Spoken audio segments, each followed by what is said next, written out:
आप सभी शुभचिंतकों को मेरा प्रणाम नमस्कार। संत महापुरुषों को धन्यवाद जी। कैसे हैं आप?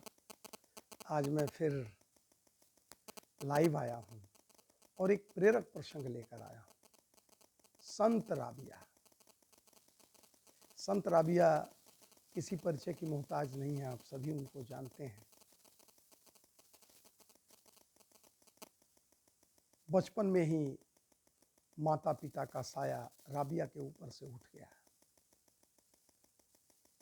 समाज के कुछ ऐसे दरिंदे थे जो राबिया को एक सेठ के हाथ बेच दिए, और वो भी सेठ क्रूर था, आताताई था, राबिया से काम लेता था। गाली और मारपीट तो आम बात थी। सारा काम करके राबिया रोती थी एकांत में बैठकर अपने प्रभु से कि आपने मुझे दुख दिया है, इसका मुझे कोई ऐतराज नहीं है। मेरे ऊपर से माता पिता का साया उठा है, इसका भी ऐतराज नहीं है। बस आप मुझे इस हाल में भी अपने चरणों से लगा के रखें। मैं कहाँ जाऊंगी, किससे अपनी दुखड़ा सुनाऊंगी, किससे अपनी बातें कहूंगी। आप मुझे दर्शन दीजिए, आप मुझे अपने चरणों से लगाइए। अरदास करती रहती थी, जो भी समय बचता प्रभु से अरदास करती थी। एक दिन राबिया ने सोचा कि मैं चुपके से भाग जाऊंगी सेठ के घर से, और किया भी ऐसा, भाग गई, भागा चुपके से। लेकिन प्रभु की ऐसी कृपा कि वो भागी तो जरूर, लेकिन उसे ठोकर लगा और उसके दाहिने हाथ टूट गए। उसने कहा, हे प्रभु, शायद आपको मंजूर नहीं कि मैं यहां से भागूं। अब मेरे ऊपर, मुझे अब इस हाल में भी आप दर्शन दो। मैं कौन है मेरा? तू मेरा भाई है, तू मेरा बंधु है, मेरा सखा है। सखा के रूप में ही प्रभु को याद करती थी राबिया।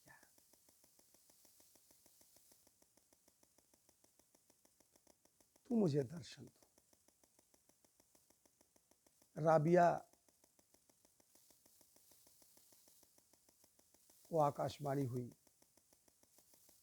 राबिया को प्रभु ने बताया, बहुत जल्दी तेरे दुख दूर होने वाले हैं, तुझे मेरे भी दर्शन होंगे और तेरे जीवन में बहुत खुशियां आएंगी, सब कुछ ठीक हो जाएगा। राबिया के मन में एक आत्मविश्वास जगा कि जब प्रभु मेरे साथ हैं तो डरने की क्या बात है।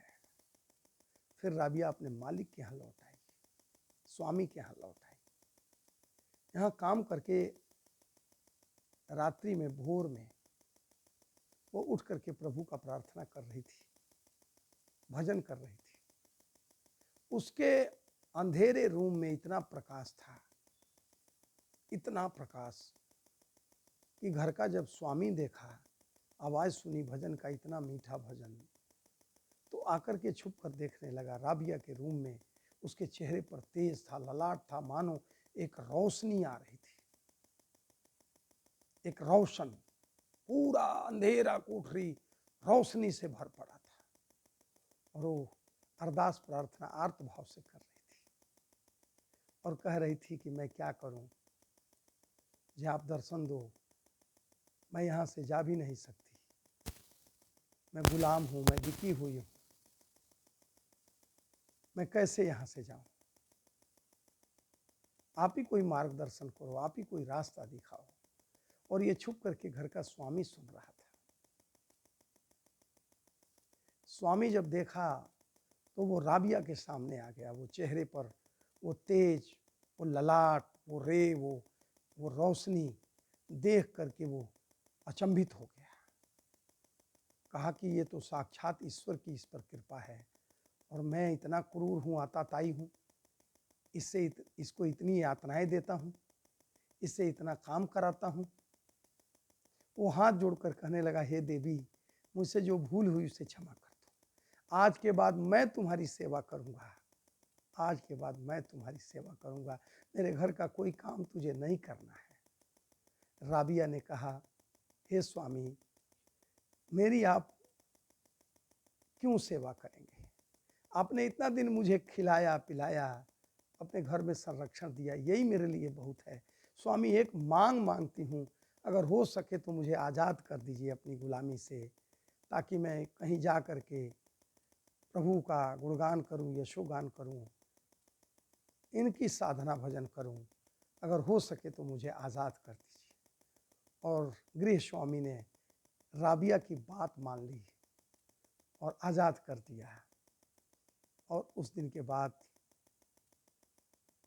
अब राबिया के पास कितने कितने लोग आते और राबिया से पूछते कि क्या प्रभु के आपके दर्शन हुए हैं? राबिया कहती, अगर दर्शन नहीं होते तो मैं किसकी पूजा करती, किसकी इबादत करती, किसकी प्रार्थना करती। कैसा लगा ये प्रेरक प्रसंग? अगर अच्छा लगा हो तो मिशन मार्ग को लाइक करें, कमेंट करें, सब्सक्राइब करना नहीं भूलें। आप सभी को मेरा प्रणाम, नमस्कार, धन्यवाद जी।